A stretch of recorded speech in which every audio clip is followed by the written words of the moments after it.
বেড়িয়ে বালা বেড়িতে জামাই নাম্বার বদলে দিছে না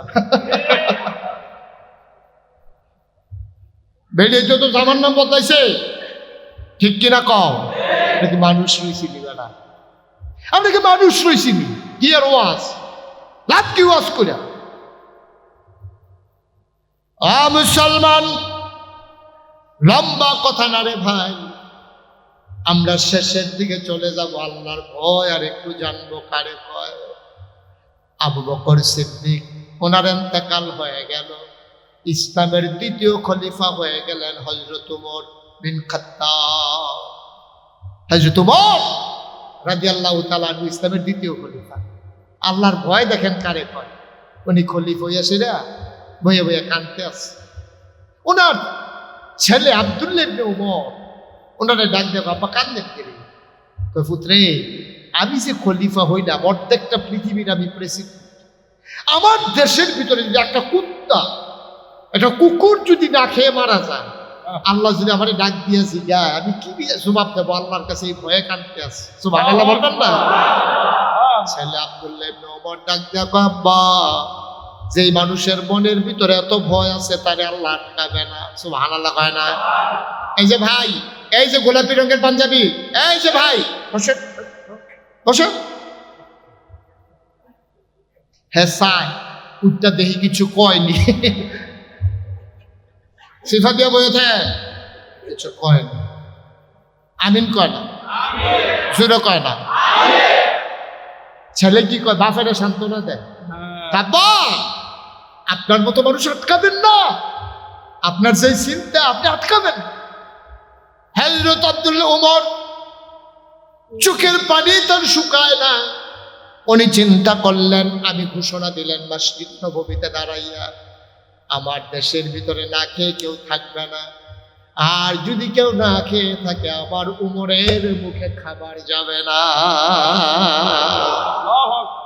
কথাটা কি ছোট না বড় কথাটার ওজন আছে নাকি নাই কত বড় কথাটা বলে ফেলছে অর্ধেকটা পৃথিবীর প্রেসিডেন্ট একটা মিষ্টি কুমড়ারে আপনি যদি সমান দুই টুকরা করেন অর্ধেকটা পুরো পৃথিবীটারে দুই ভাগ করলে অর্ধেকটার প্রেসিডেন্ট ছিল হযরত ওমর 31 লক্ষ বর্গ মাইলের প্রেসিডেন্ট ছিলেন হযরত ওমর সুবহানাল্লাহ বলবেন না এত বড় প্রেসিডেন্ট উনি কয় যদি মদিনার একটা মানুষ না খেয়ে থাকে আমি ওমর না খেয়ে থাকতে হবে কারণ আমি খাইয়া আর আমার প্রজা যারা আমার যারা মুসলমান তারা না খাইয়ে থাকবে আমি উমরের কলিজায় মানবে না এই চিন্তা করে এশার নামাজ খুব খেয়াল করেন এশার নামাজ পড়ে ওনার একটা সামনার চাবুক ছিল এই চাবুকটা নিয়ে উনি আস্তে করে বের হয়ে গেছে খেয়াল করেন অন্যদিকে তাকায়েন না উনি একটা চামড়ার চাবুক নিয়ে রাতের বেলা দুলাল ভাই খাওয়া দাওয়া শেষ করে উনি বের হয়ে যেতেন উনি যখন বের হয়ে যেতেন খাওয়া দাওয়া শেষ করে বের হওয়ার পরে তিনি ঘুরে ঘুরে ওই নদীর পাড়ে গিয়া ওই জঙ্গলের কাছে গিয়া ওই বস্তির মাঝে গিয়া ওই রেল স্টেশনের কাছে ওই 2500 থানার কাছে কেউ না খেয়ে থাকি কিনা উনি ঘুইরা ঘুইরা সারা রাত পাহারা দিতেন সুবহানাল্লাহ বলবেন তখন তিনি একজন মেম্বার উমর কি তখন একজন মেম্বার চেয়ারম্যান কথা বলে মেম্বার চেয়ারম্যান এমপি মন্ত্রী বাংলাদেশের প্রধানমন্ত্রী আরে অর্ধেকটা পৃথিবীর প্রেসিডেন্ট সুবহানাল্লাহ কয় না ঘুরে আডে খায় একদিন রাতের বেলা এশার নামাজ পড়ে খাওয়া দাওয়া করে উনি চামড়ার চাবুকটা নিয়ে বের খুব খেয়াল করবেন চিকন কথা চামড়ার চাবুকটা বের হয়ে গেছে ঘুরতে ঘুরতে ঘুরতে ঘুরতে একেবারে অজপাড়াগে নিপৃত পল্লিত বর্ডার বেঁধে সীমান্ত এলাকায় চলে গেছে গিয়া ঘুরতেছে মৃদুমন্দ বাতাস মাঝে মাঝে দূরে শিয়াল ডাকে ঝিঝি পোকারা মাঝে মাঝে উঠতেছে মাঝে আকাশের দিকে উনি তাকায় এরকম হাঁটতেছে হঠাৎ করে ওনার কানের ভিতরে দুইটা বাচ্চার কান্নার আওয়াজ আসে সুবহানাল্লাহ বলবেন না কার আওয়াজ হাসির আওয়াজ না কান্নার আওয়াজ কান্নার আওয়াজ উনি শুই না কান পাচ্ছে কোন দিক থেকে আওয়াজটা আসে খেয়াল করে ওইদিকে তাকাইয়া দেখে অনেক দূরে মিটি মিটি আলো জ্বলতেছে মিটমিট করে আলো জ্বলতেছে উনি দিলেন দৌড় সুবহানাল্লাহ বলবেন না দৌড়তে দৌড়তে দৌড়তে দৌড়তে একেবারে কাছাকাছি যাওয়ার পরে দেখে বাচ্চার কান্নার আওয়াজ স্পষ্ট হয়ে গেল আর তাবু, একটা তাবুর ভিতরে মিটি মিটি আলো জ্বলতেছে। উনি খেয়াল করলেন তাবুটা চতুর্দিক দিয়া সেরা, ওই সেরা জায়গা দিয়ে আলোটা দূর থেকে দেখা গেছে। উনি উকি মাইরা তাকাইয়া দেখে ঘরের ভিতরে একটা মহিলা, দুইটা বাচ্চা। সুবহানাল্লাহ। বাচ্চাগুলো উপর হয়ে শুয়ে আছে, পেটের ভিতরে পাথর দেওয়া। বাচ্চাগুলা কাঁদতেছে, আর মহিলারা একটা চুলার ভিতরে আগুন দিয়া পাতিলার ভিতরে কি যেন দিয়া নাড়তেছে। ওমর উকি মেরে তাকাইয়া দেখে পাতিলার ভিতরে পানি আর কয়েক টুকরা পাথর, কয়েক টুকরা পাথর আর পানি। মহিলাটা নাড়তেছে, আর হযরত ওমর তাকাইয়া দেখে বাচ্চাগুলা উপর হয়ে শুয়ে আছে। কান পেতে শুনে বাচ্চাগুলা কাঁদতেছে।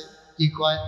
বাচ্চাগুলা কান্দে আর কয়, আম্মা, ও আম্মা, আম্মা, আম্মা, তুমি না বলছো কাফেরের দেশে খানা নাই গো আম্মা, তুমি না বলছো কাফেরের দেশে খানা নাই, মুসলমানের দেশে খানার অভাব নাই। এই কথা বলে সকালবেলা তুমি কাফেরের দেশ থেকে মুসলমানের দেশে ঢুকেছ। সকাল থেকে দুপুর হলো, দুপুর থেকে সূর্য গড়িয়ে বিকেল হলো, বদলি লগ্ন পরন্ত বিকেল, সূর্য ডুবু ডুবু প্রায়, সূর্য হারিয়ে গেল পশ্চিম আকাশে। গরুগুলো গোয়াল ঘরে, পাখিরা পন্নিরে, শিশুরা মায়ের বুকে মুখ রেখে ঘুমায়। প্রিয়তম স্বামী প্রিয়তম স্ত্রীকে নিয়ে ঘুমিয়ে পড়েছে। আম্মা, সন্ধ্যা শেষ হয়ে গেল, মাঝ রাত হয়ে গেল। কই তোমার ইসলাম, কই তোমার মদিনা, কই তোমার মুসলমানের দেশ, কই তোমার উমর? মাঝরাত হয়ে গেল, কেউ তো খবরও নিল না।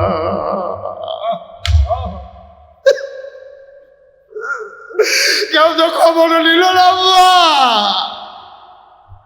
তুমি না বলছিলা মুসলমানের দেশে কুকুরও না খেয়ে মরে না? আমরা তো মানুষ। সকালবেলা ঢুকলাম, মাঝরাত পার হয়ে গেল, কেউ তো খবরও নিল না, খাবারও দিল না। এই তোমার মুসলমানের দেশ, এই বুঝি ইসলাম, এই বুঝি তোমার উমর? মহিলারা বলতেছে, বাবারা কান্নাকাটি কইরো না, এই যে খাবার তৈরি করতেছি। পানির ভিতরে পাথর দিয়া নাড়ে বাচ্চাদেরকে মিথ্যা সান্ত্বনা দেয়। এই যে খাবার তৈরি করতেছি, একটু অপেক্ষা করো, তোমাদের জন্য এখনই খাবার হয়ে যাবে। ওমর আর সহ্য করতে পারেন না, গাল বেয়ে টপ টপ করে পানি পরে দিলেন দৌড়। দৌড়তে দৌড়তে দৌড়তে দৌড়তে মদিনায় গুডাউনের সামনে এসে দাঁড়ালেন। ডাক দিলেন, দারোয়ান কই? ওই দারোয়ান লাফ দিয়ে দারোয়ান দরজা খুলে দিলেন। ওমর বলে, তাড়াতাড়ি বস্তার ভিতরে আটা ঢোকাও, কিছু খেজুর দাও, কিছু শাকসবজি দাও। কি দেখলাম জীবনে এমন দৃশ্য আর দেখি নাই। তাড়াতাড়ি করো।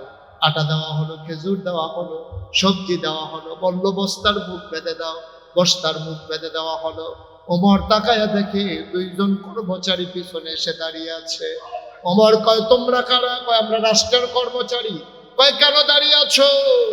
কয়, আটার বস্তা নেওয়া লাগবে, আপনি সামনে সামনে যান, আমরা আটার বস্তা নিয়ে আসতেছি। ওমর বলতেছে, আটার বস্তা তো তোমাদের মাথায় দেওয়া হবে না। কয়, বলেন কি? ওমর এবার মুচকে হাসি দিয়া কয়, দায়িত্ব আমার, বস্তাও থাকবে আমার মাথা।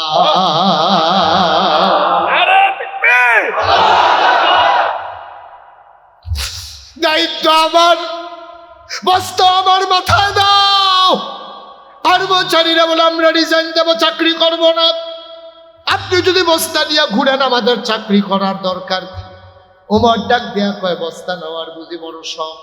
কয়, শখ নাই, আমাদের দায়িত্ব। ওমর বলে, ঠিক আছে, কে বস্তা নিতে চাও? দুইজন আগে আসলো, আমরা দুইজন নিতে চাই। ওমর বলে, আমি তার বস্তায় মাথায় দেব। কয়, কার মাথায় দেবেন বস্তা? ওমর ডাক দেয়া কয়, কিয়ামতের ময়দানে আমার যখন একটা গুনার বস্তা হবে, তোমাদের ভিতরে কিয়ামতের ময়দানে আমার গুনার বস্তাটা যে নিতে রাজি হবা, তার মাথায় আজকে আটার বস্তাটা দিয়ে দেব। কেউ রাগায় না, কেউ রাগায় না। ওমর বলতে বলতেছে, আমি জানতাম কেউ বস্তা নিতে রাজি হবা না, গোনার বস্তা কেউ নিতে রাজি হও না, আটার বস্তা কেন নিতে চাও? আমার মাথায় দিয়ে দাও। পৌর মানুষ, বৃদ্ধের কাছাকাছি, আধা পাকা আধা কাঁচা দাড়ি চুল, হযরত উমরের মাথায় দুইজন ধরে আটার বস্তা উঠাই দিল। ফেরেশতারা চিৎকার করে কান্দে, এটা কি মানুষ বানাইছো? এটা কেমন মানুষ? অর্ধ পৃথিবীর প্রেসিডেন্ট আটার বস্তা নিয়ে দৌড়ায়। আকাশের চারটা মেঘের আড়ালে লুকাই গেছে লজ্জা। এটা কি দেখলাম, কি দেখলাম? ওমর ঘামতে ঘামতে দৌড়তে দৌড়তে মহিলার তাঁবুর সামনে গিয়ে দাঁড়ালেন। আসসালামু আলাইকুম ওয়া রাহমাতুল্লাহ। মহিলা কয় ওয়ালাইকুম আসসালাম ওয়া রাহমাতুল্লাহ। ডাক দিয়া কয় কে রে, কে দরজায় আমার দাঁড়িয়ে আছো? ওমর ডাক দিয়া কয় আম্মা, আম্মা, আম্মা, আম্মা, আম্মা গো দরজা খুলে দাও। কয় কে আমারে আম্মা ডাকে? আমারে আম্মা ডাকে লাভ নাই, তুমি নিশ্চয়ই মরুভূমির পথিক, নিশ্চয়ই সাহায্য চাও। বাবা আমারে মা ডাইকো না, আমি মা হওয়ার উপযুক্ত না।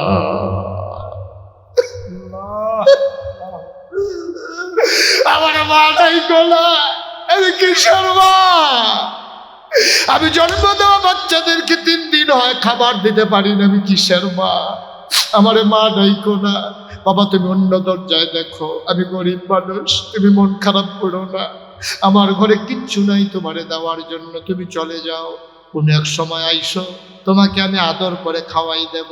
ওমর ডাক দেব আম্মা গো, ও আম্মা আমার খাবার লাগবে না, দয়া করে দরজাটা একটু খুলে দাও আম্মা। তাই দেখো কে, তাকায়া দেখো কে দাঁড়িয়ে আছে। মহিলা দরজা খুলে দিলেন। মহিলা তো উমর চিনে না, দেখে বুড়ো একটা মানুষ বস্তা নিয়ে দাঁড়িয়ে আছে। মহিলা ডাক দেয়া কয় কে তুমি? আমার বাড়ি এই এলাকায়, আমি যাচ্ছিলাম এই পথেই, শুনলাম তোমার ঘরে 3 দিন হয় খাবার নাই, বাচ্চারা খিদার জ্বালায় ঘুমিয়ে পড়েছে। আমার কিছু সামান্য কিছু আটা ছিল মা, এটা তোমার বাচ্চাদের জন্য নিয়ে আসছি। মহিলা তুমি যদি অনুমতি দাও, ও আম্মা তুমি অনুমতি দিলে ভিতরে ঢুকবো, নাইলে নাই। মহিলা আসো আসো ভেতরে আসো। আম্মা ধরে একটু বস্তাটা নামান। মহিলা ধরে বস্তা নামালেন। ওমর আবার ডাক দেয়া কয় আম্মা, ও আম্মা তাড়াতাড়ি একটু আটা গুইলা কয়টা রুটি বানান। ওমা চুলার ভিতরে আগুন ছিল, আগুন দেখি নিভে গেছে। আম্মা চিন্তা নাই, তুমি তাড়াতাড়ি আটাগুলো রুটি বানাও, এই ফাঁকে আমি ফু দিয়ে আগুন ধরাই দে।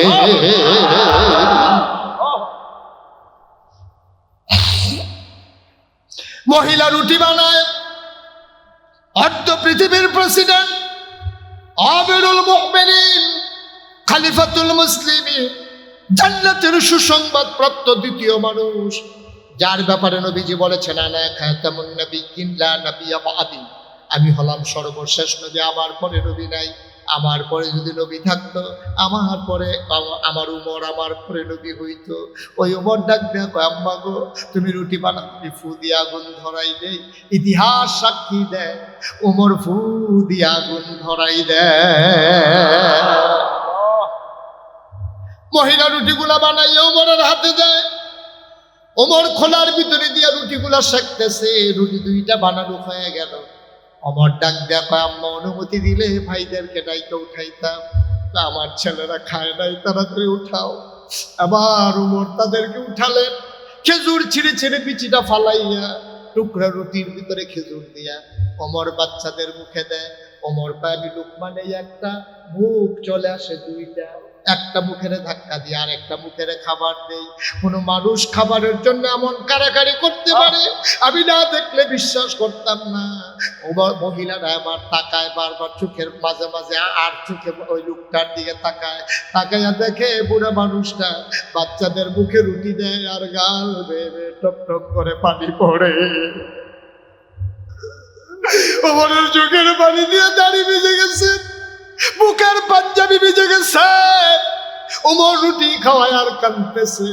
মহিলা ডাক দেয়া কয় বাবা তুমি কি আমি চিনি না, তবে তোমার মতো মানুষ থাকতে ওমর আবার খলিফা হয় কেমনে? তোমার মতো মানুষ থাকতে মদিনায় ওমর কেমনে খলিফা হয়? ওমরের মন বড় শক্ত। ওমর তো খবরও নিল না, সকালে ঢুকলাম, তুমি তো ঠিকই আসলা, তুমি তো আমার খবর নিলা। তোমার খলিফা হওয়ার দরকার, ওমরের খলিফা হওয়ার কোনো দরকার নাই, তার খলিফা হওয়ার কোনো যোগ্যতা নাই। সকালবেলা আমি ঘুরে ঘুরে মদিনার মানুষকে বলবো ওমরকে বাদ দিয়া যেন তোমারে খলিফা বানাই দেয়। ওমরে ডাক দেখো আব্বা এখন এই কথা থাক, তুমি একটা রুটি খাও। মহিলার মুখে রুটি দেয়, মহিলা খায় না, ঢুক গিলতে পারে না, কাঁদতেছে বসে বসে। কয় বাবা সকালবেলা বাচ্চারা আমার খিদার জ্বালায় কাঁদবে, আমি বুড়া মানুষ, আমি খাবারের জন্য কষ্ট হইল কোনো মতে বেঁচে যাব, বাচ্চাদেরকে কি বলে সান্ত্বনা দেব? আমার রুটি খাওয়ানো লাগবে না, আমি কে সকালবেলা কি খাওয়াবো? ওমর আবার ডাক দেয়া কয় আম্মা, ও আম্মা তুমি সকালবেলা মসজিদে নববীতে আইসো, ওইখানে উমর বসে, সেখানে আমি থাকবো গো আম্মা, উমরের সাথে আমার বড় খাতির গো আম্মা। আমি যা বলি উমর তাই করে, আমার কথা উমর ফেলায় না। তুমি সকালবেলা আইসো গো আম্মা, আমি উমরকে বইলা তোমার মাসিক রেশনের ব্যবস্থা করে দেব। সকালবেলা উমর চলে আসলেন কাঁদতে কাঁদতে। ফজরের পরে তিনি বসলেন সব মুসল্লিদেরকে সামনে নিয়ে। উমর সবার সুখ দুঃখের কথা শুনতেছেন। ঘুম নাই, দাড়িগুলো তার উস্কু খুস্কু, চুলগুলো তার এলোমেলো, চোখগুলো তার লাল লাল, কথা বলতেছেন সাহাবাদেরকে নিয়ে। এমন সময় মহিলা 2 বাচ্চা নিয়ে মসজিদে নববীর দরজায় দাঁড়াইছে। দাঁড়ায় একজন মানুষকে জিজ্ঞেস করে, ভাই ও ভাই, এই জায়গার ভিতরে উমর কোনটা দেখান দেখি। ওই যে মাঝে বসে আছে লম্বা মানুষটা, এটাই তো উমর। মহিলা তাকাইয়া দেখে আঙ্গুল দিয়া যারে উমর দেখাইছে, এই মানুষটার কেউ না, রাতের বেলা যে ফু দিয়ে আগুন ধরাইছে।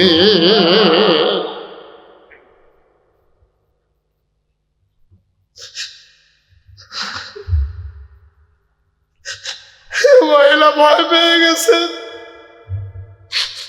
ওমর আমাকে ছাড়বে না, আমি ওমরকে গালাগালি করেছি। মহিলা আবার বাচ্চাদের 2 হাতে ধরে দিছে দৌড়। ওমরের নজর পড়ে গেছে, ওমর দৌড় দিয়ে বের হয়ে আসছে। মহিলার সামনে গিয়ে দাঁড়ায় কয়, আম্মা ও আম্মা, আম্মা কেন দৌড় দিছো গো আম্মা? কয়, বাবা তোমার আমি অনেক গালাগালি করছি।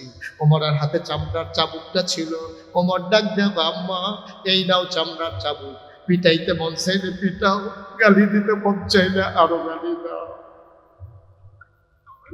গালি দিতে যদি মন চায় আরো দাও, পিটাইতে মন চাইলে পিটাও।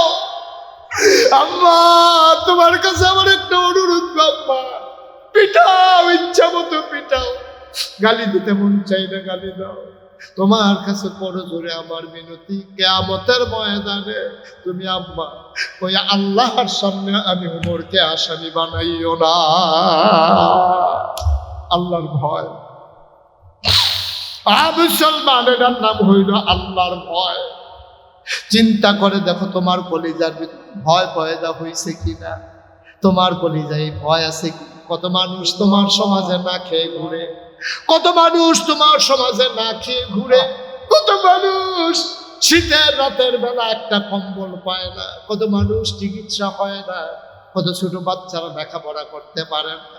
ও মুসলমান, তুমি পেট ভরে খাও, তুমি মন ভরে ঘুমাও, তুমি একটা কম্বল গায়ে দিয়ে ঘুমাও, আর স্পিনার আলমারির উপরে 10টা কম্বল সাজাই রাখছো রে ভাই, 10টা কম্বল তুমি সাজাই রাখছো, একটা গায়ে দিয়ে ঘুমাও।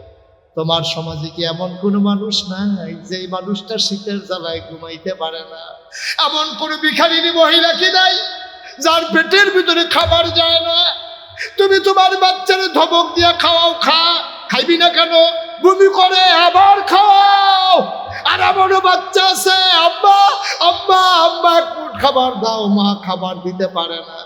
তোমার বাচ্চার তোমার কাছে যেমন দাম, ওই রাস্তায় ভিক্ষা করা মহিলাটার কাছে তার বাচ্চার এমন দাম, ঠিক কিনা? লম্বা কথা বলা যাবে না ভাই। মুশতাক ফয়েজী কোনোদিন তোমাদের কাছে আসে নাই, কোনোদিন আর আসবো কিনা জানি না। মন দিয়ে শোনো, প্রতিদিনের মাহফিল এক মাহফিল মনে করিল না।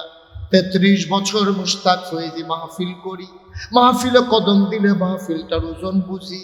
আজকে সালন্দি এই মাহফিলে কদম দেওয়ার পরে মন সাক্ষী দিয়েছে, তোমাদের মাহফিল আমার আল্লাহ কবুল করে নিয়েছে।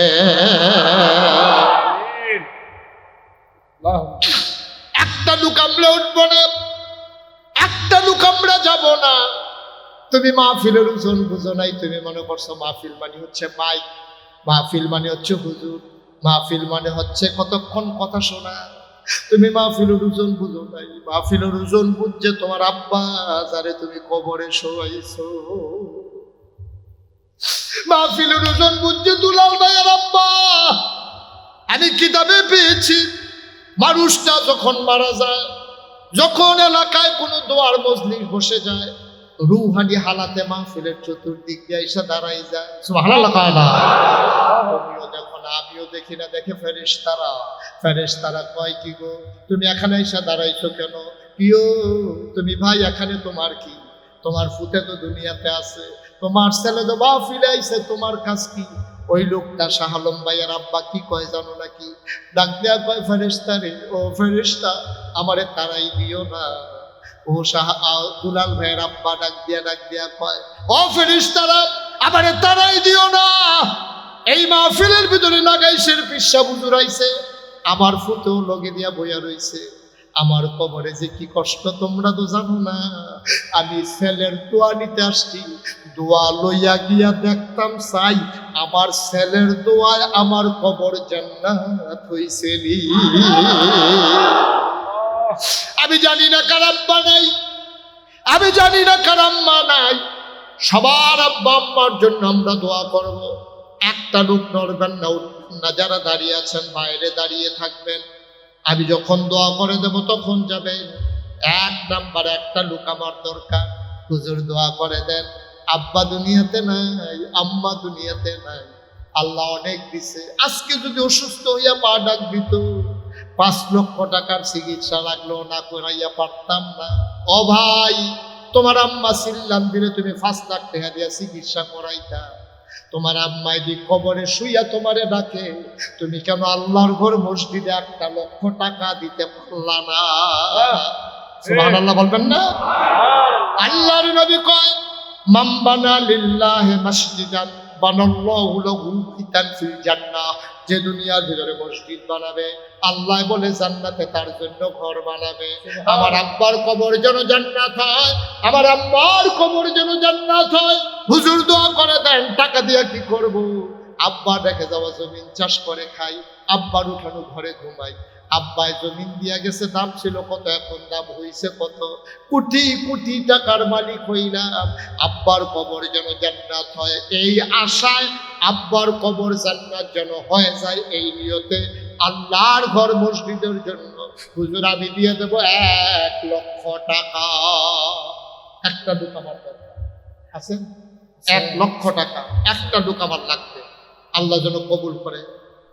ইউটিউব গুলো বন্ধ করে দাও। একজন আছেন যে হুজুর ইনশাল্লাহ আমি 1 লক্ষ স্ট্যান্ড খুলবা না, শুধু বন্ধ করে রাখো। আছেন একজন যে হুজুর আমি ইনশাল্লাহ 1 লাখ টাকা দেব। জনাব দুলাল ভাই আমার